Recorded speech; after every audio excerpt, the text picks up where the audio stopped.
welcome to an ice-cold episode of Thirsty Thursday Toys. Today we're going to compare three versions of the 2002-2003 Godzilla. The original sound Kaiju-Oh figure, the MonsterArts figure, and the most recent Neca, which, yes, does have the scar chest unlike the other two, but it's all Neca gave us. We've also got an intense cocktail named after the weapon that gave Godzilla the scar in the first place, the Absolute Zero. For the cocktail, aside from the obvious measuring tool and glass from which to drink, you will need black food coloring, water, an ice cube tray, peppermint schnapps, your favorite root beer, vodka, silver luster dust, a straw, and a spoon. I recommend using a Collins glass or another tall skinny glass. It allows you to see the silver layer on top better. Dilute a drop of black food coloring into some water and pour that into the ice cube tray. You'll only need a few ice cubes, so no need to go overboard. Why not use regular ice cubes and put the food coloring directly into the drink? Great question. Regular ice cubes could create large, clear chunks throughout the drink, whereas the black ice cubes would allow more consistent darkness throughout the drink. Once those ice cubes are frozen, add a few to your glass. Pour in 1 part peppermint schnapps. Pour in 2 parts root beer. In a separate shot glass, swirl the silver luster dust into 1 part vodka. Add a couple of regular ice cubes on top of the black ones, maybe even some crunched up bits to mimic the effect of Godzilla's spines. Then carefully pour the silver vodka over the back of a spoon on top. I recommend drinking out of a straw here, otherwise you're going to get a mouthful of straight vodka. Also, to that end, as you drink it down, the vodka will most likely stay layered on top, so I recommend mixing it all together at some point so you're not slurping up a shot of vodka at the end there. Either way, cheers! I figured we'd take a look at these figures chronologically, starting with the Sound Kaiju-Oh figure from Bandai that came out in 2002 in conjunction with Godzilla Against Mechagodzilla. Even though this is the oldest of the three, it's the one I purchased most recently. Huge thanks to David Dopko of Collect All Monsters for this one. I've been wanting this one for a while, and even though it doesn't have the articulation or paint of the other two, there's just something about this guy that I love. It's not necessarily the sound, but it does have that too. It's the only one of the three with sound and requires 2 LR44 batteries. In order to get the sound working, there is an on-off switch. I appreciate that so much. And it could take away from the look of the figure with the on and off being printed in white. From a distance it does look like unfortunate paint smears, but having that be built onto the figure and not like having to take the figure apart to access the on-off switch, I love it.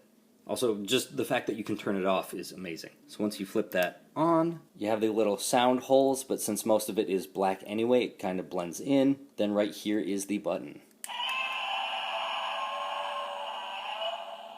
And after 20 years, it still works nice and loud. Nice. Now this guy is a mix of plastic and vinyl. The main body, the shoulders, and the upper legs are all this harder plastic. And everything else is vinyl. So these spines are nice and flexible and squishy here. You're not going to stab yourself. Same with the fingers here, nice and squishy. The lower legs here are solid, as is the head, but the tail here is a squishy, hollow vinyl. For articulation, on the head, you just have the one joint here on the neck. Can turn the head all the way around. You've got shoulder articulation here. You've got this bicep joint here. And you have this going on at the elbow.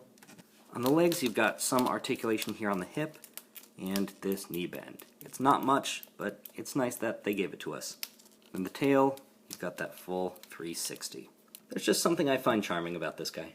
Out of all three, this one is aimed at the youngest audience. Soft and sturdy parts, not a lot of paint, sound gimmicks, one of the lowest price points, at least at the time of its release. Now it took Bandai until 2018 to update this for the MonsterArts line. It retailed for around $90 depending on where you bought it, and was re-released around 2020. I remember the re-release being a little less expensive for some reason. Either way, this one is aimed for the oldest audience of the three. Lots of small joints, sharp spiky bits, arguably fragile parts.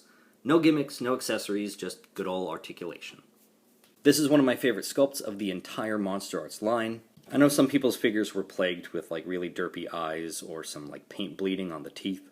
Mine avoided all those issues, and I'm thankful. Spines here are pretty sharp. Careful with those. Don't want to stab yourself or break them off. Lots of ball joints on this guy. You got multiple points of articulation on the neck here for nice range of motion. You've got that jaw that can open really wide. And luckily, ball joints are easy to pop on and off. Pop right back on, no problem. Body also has multiple segments here, multiple points of articulation in the arm. Got that shoulder, bicep, a few in the elbow there, on the wrist. Hand can pop off, but pops right back on, nice and sturdy. Multiple joints in the leg, right here at the hip, nice bend in the knee, then you have this ankle joint right here, and tons in the tail. I love this tail. Look at how much you can curl this thing. Oh, it's beautiful. Got this nice long tail here. Nice. Finally, we have Neca's attempt. I think they were very strategic here. They went with the 2003 Scar Chest version. I assume they did this to fill in the gap that Bandai left. I think they're also aware at how they'd be compared critically to the MonsterArts line, and figured their version of the 2002 suit might be passed over. This is not my favorite, and I think that's mostly due to the head sculpt. It looks extra wolf-like to me.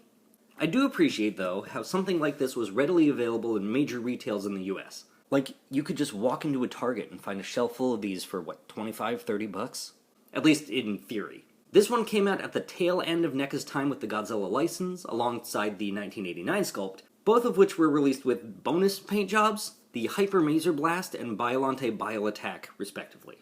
Monsterverse aside, I found all of NECA's sculpts to be inferior to the Bandai ones, but props to NECA for giving us an 84 and an 03 Scar Chest. Your move, Bandai. Seriously, I'm surprised Bandai hasn't done a Scar Chest Godzilla, as it would be super easy to them.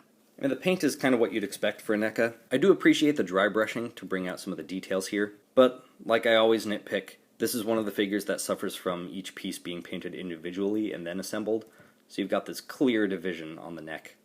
Scar on the chest isn't very bright, but it is glossy, so that does help it stand out. Aside from the open and closing jaw, you do have just this one joint on the head. You do have a couple segments in the body, this upper part and then this middle portion. The arms are kind of weird from this guy. If you think about it, they just kind of come out the sides. There's not really a shoulder kind of in there. Then you've got the elbow and then wrist, and it does have this kind of fold here in the hand. For the legs, you've got hip rotation, kind of. You've got a knee joint, like you can see it in there.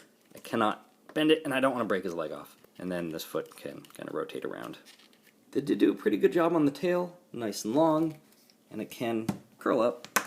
And again, ball joints, gotta love them. Pops right back on. Now the tip of the tail here, not sure if you can see, this does have a wire in it.